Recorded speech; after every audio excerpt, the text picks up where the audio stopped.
Mushevekwa, ministra de Derechos Humanos de la República Democrática del Congo.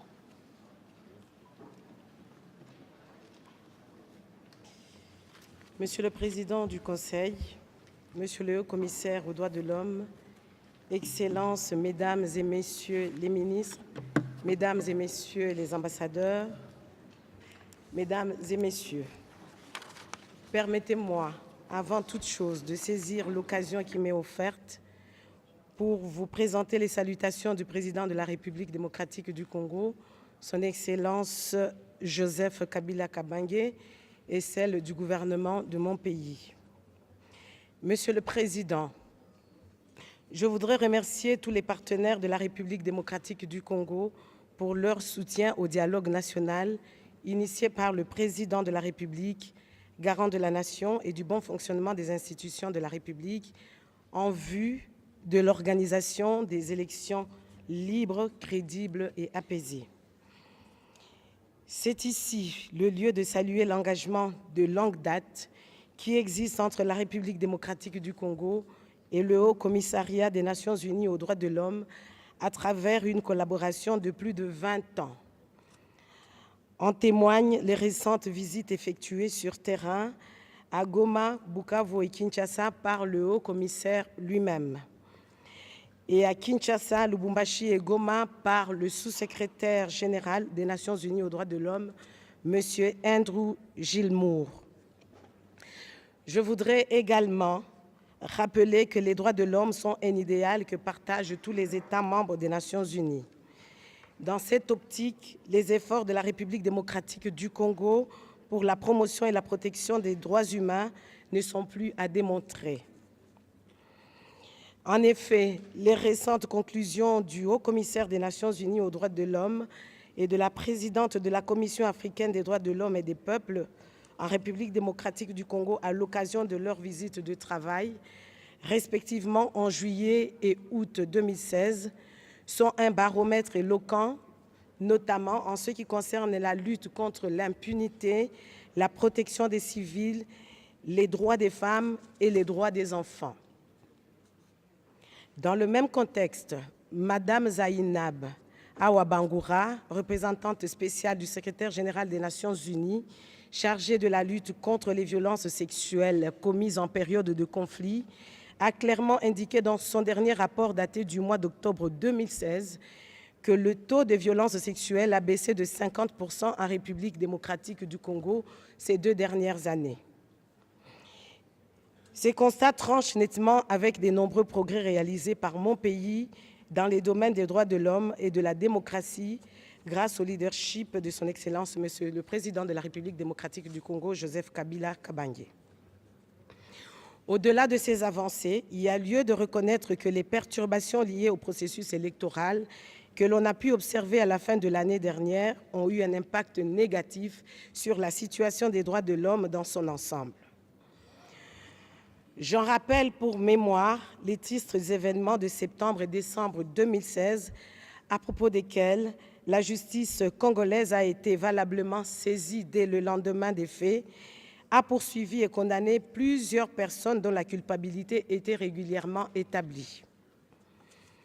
Monsieur le Président, je voudrais à présent aborder la question du groupe terroriste opérant sous la dénomination de milice Kamwina Nsapu, dont l'agressivité a causé de nombreuses pertes en vies humaines dans les provinces du Kasaï oriental et du Kasaï central. Cette milice procède depuis plusieurs mois non seulement à des attentats bien ciblés contre des civils innocents qui refusent d'adhérer à l'idéologie de Kamwina Nsapu, mais aussi et surtout s'attaque et détruit tous les symboles de l'État. Le gouvernement condamne fermement ces pratiques ignobles qui sont constitutifs, à tout le moins, des actes terroristes similaires à ceux d'Al-Qaïda au Sahel ou des Chebab en Somalie. Aucun État moderne épris des valeurs républicaines et soucieux du respect des droits de la personne humaine ne saurait tolérer de tels actes. Par-dessus tout, le groupe terroriste de Kamwina Nsapu recrute de gré ou de force des enfants, les armes à la machette ainsi qu'aux armes à feu arrachées aux forces de l'ordre et poussent des centaines d'enfants à commettre des crimes. Ces actes constituent un crime contre l'humanité. Une vidéo circule depuis quelques jours sur les réseaux sociaux montrant des personnes vêtues des uniformes des forces armées de la République démocratique du Congo qui seraient en train d'ouvrir le feu sur des civils dans le village de Mwanza Lomba, dans la province du Kasaï central. Aussitôt que le président de la République a pris connaissance de cette vidéo, il a ordonné la mise sur pied d'une commission d'enquête pour identifier les auteurs présumés de ces crimes. Des hauts magistrats militaires ainsi que des experts du ministère des Droits humains se sont rendus sur le lieu des faits. À cet effet, ma délégation a mis à la disposition du Haut-Commissaire des Nations Unies aux droits de l'homme le communiqué rendu public le 22 février dernier par le gouvernement congolais. C'est pourquoi je réitère ici l'appel à témoins lancé par mon gouvernement pour aider sa commission d'enquête à conclure ces investigations. Les dénonciations irrelatives peuvent être adressées au service de l'auditeur général des forces armées de la République démocratique du Congo ou au ministère des Droits humains. Je voudrais également souligner que le chef de l'État m'a chargé de vous rassurer ici, devant le monde entier, que ces crimes, comme ceux du groupe de Kamwina Nsapu ou de Nemwana Semi, ne resteront pas impunis. À l'issue des enquêtes, les présumés coupables seront déférés devant les juridictions compétentes. Ils seront jugés et condamnés. S'agissant de la secte Bundu Dia Congo qui entretient une milice à Kinshasa et dans la province du Congo central, le gouvernement déplore les propos incitant à la haine tribale, raciale, à la xénophobie ainsi qu'à la violence au nom d'une certaine spiritualité. Ces propos sont irresponsables, inadmissibles et répréhensibles. Le gourou de cette secte, parce que c'en est une, Nemwana Semi recrute et arme également des enfants, des femmes vulnérables pour mieux opérer. Parfois, il s'en sert pour attaquer les forces de l'ordre, parfois il s'en sert comme bouclier humain pour échapper au désarmement forcé.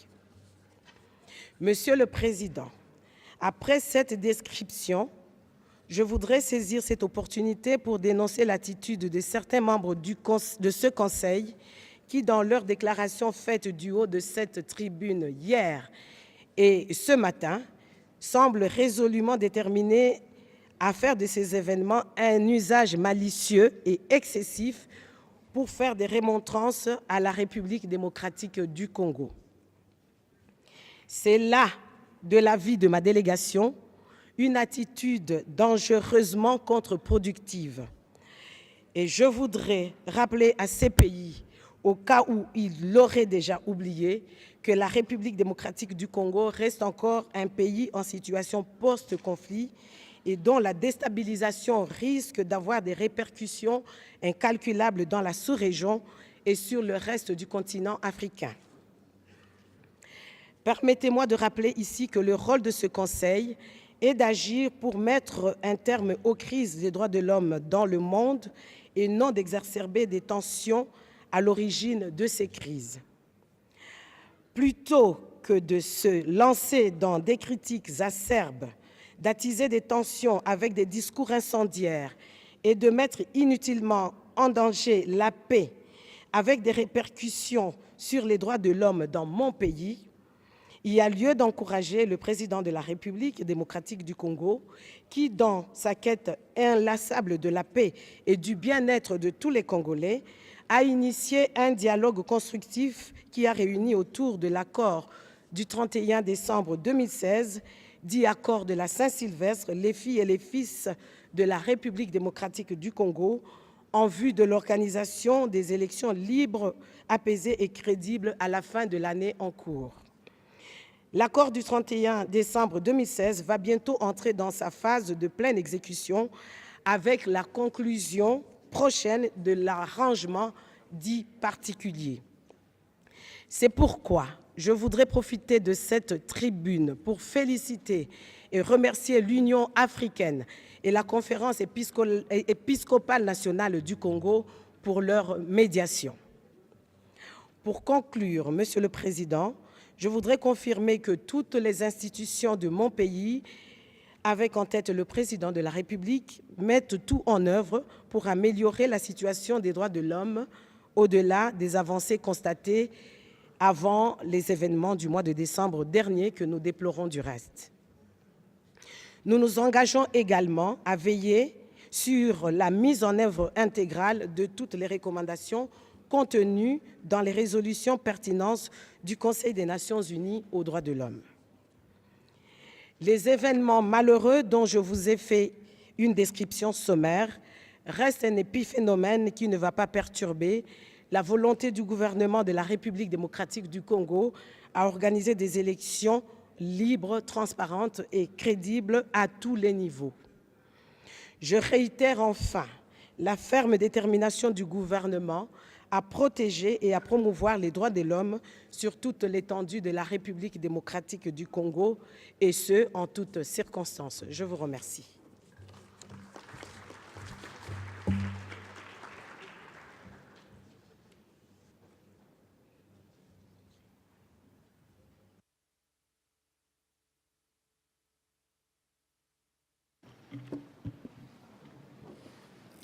Muchas gracias.